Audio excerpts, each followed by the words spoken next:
We're going to work on an ALEKS problem that deals with using Le Chatelier's principle to predict the result of changing concentration and temperature. Le Chatelier's principle states if a system at equilibrium encounters stress, then the system will shift so as to relieve that stress. There are three stress factors that an equilibrium can be exposed to. You can change the concentration, you can change the temperature, and when we talk about temperature, we're referring to an exothermic or an endothermic reaction, and we can change the pressure. So for example, if we have this equilibrium,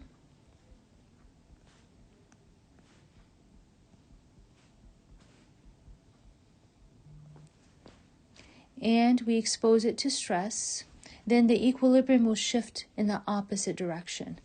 So if we add stress to the left side of the reaction, the equilibrium will shift to the right side. So that means we make less of A and B and more of C and D. If we add stress to the right side of the reaction, then the equilibrium will shift to the left, which means we make less C and D and more A and B. When they start talking about or asking questions about if a stress is being decreased, we still want to think of it in terms of wherever I add stress, the reaction will go to the opposite direction. So if you are decreasing a stress, that just means you're adding stress on the other side. Okay? There's also a change in temperature, which refers to exothermic or endothermic reactions. If this equilibrium is an exothermic reaction, that means heat is being released.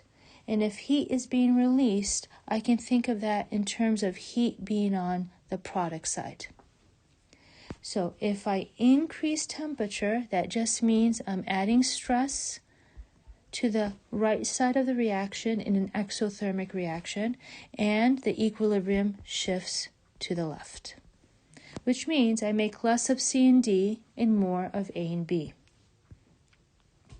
If this is an endothermic reaction, then heat is being absorbed, so then that means I think of heat as being on the left side of the reaction. So if I increase temperature in an endothermic reaction, that means stress is being added on the left side, and the equilibrium shifts to the right side, which means I make less of A and B and more of C and D. Let's take a look at an example. We are given a balanced equation, and they have a list of stress that we do to the reaction. They want us to determine the shift in equilibrium and what will happen to the compositions of the different parts of this reaction. So let's take a look at the first stress. In this first stress, they're asking what will happen if H2O is removed. So H2O is on the left side, but it's talking about it being removed. So it's removing that stress. So basically that just means that stress is being added to the right side of the reaction. If stress is being added to the right side of the reaction, that means the equilibrium will shift to the left. So I can go ahead and mark left here. Once we determine the shift, we can talk about the compositions. So if the equilibrium is shifting to the left, that means I will make more of CH4 and less of CO. Let's see the next one here. What will happen if we add more H2?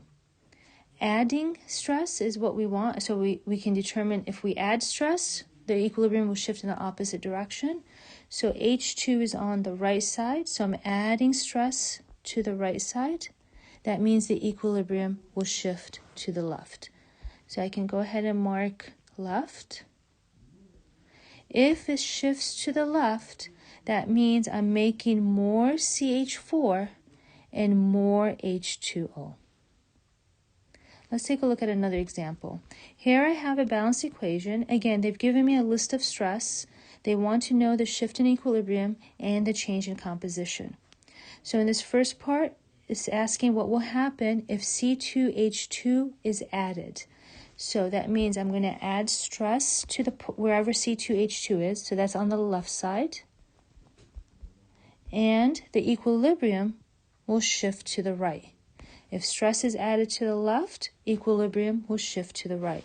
So that means I can go ahead and mark to the right. If the equilibrium shifts to the right, it's going to make less of the side of stress and more of the side of the shift. So O2 is on the left side, so I'm going to make less O2.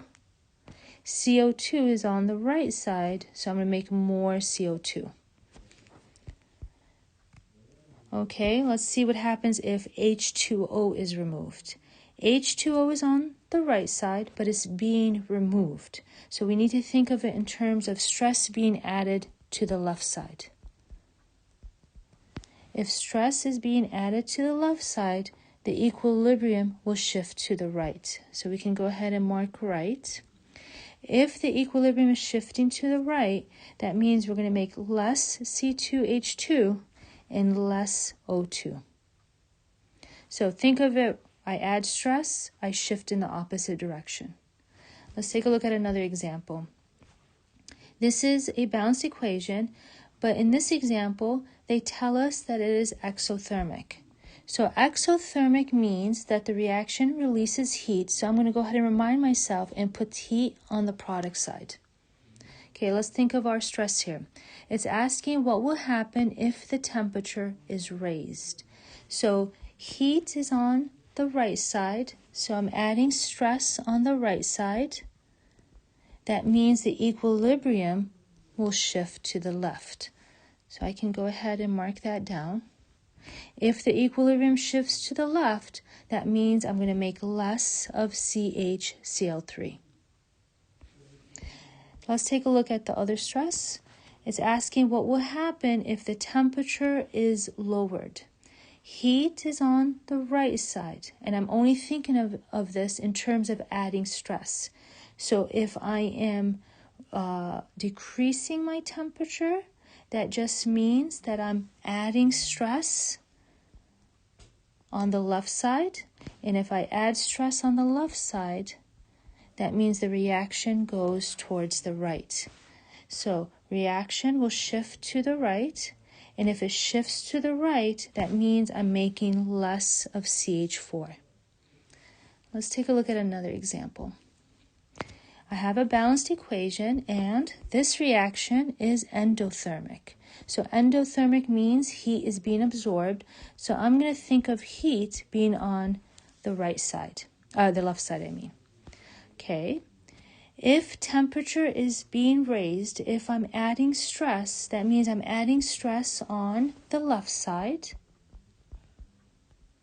If stress is being added to the left side, the equilibrium will shift to the right. If the equilibrium shifts to the right, that means I'm making more NO. So making more NO means I'm making less N2 and O2. Let's see another stress factor. Here they're asking what will happen if the temperature is being lowered. Okay, temperature, heat, is on my left side. So if I'm lowering it, if I'm removing temperature, that means I'm adding stress on the right side. If stress is on the right side, reaction will go towards the left. So the shift in equilibrium will be to the left, and the pressure of N2 should start to increase. So you want to think of Le Chatelier's principle in terms of adding stress. Reaction will shift in the opposite direction. Good luck and keep practicing.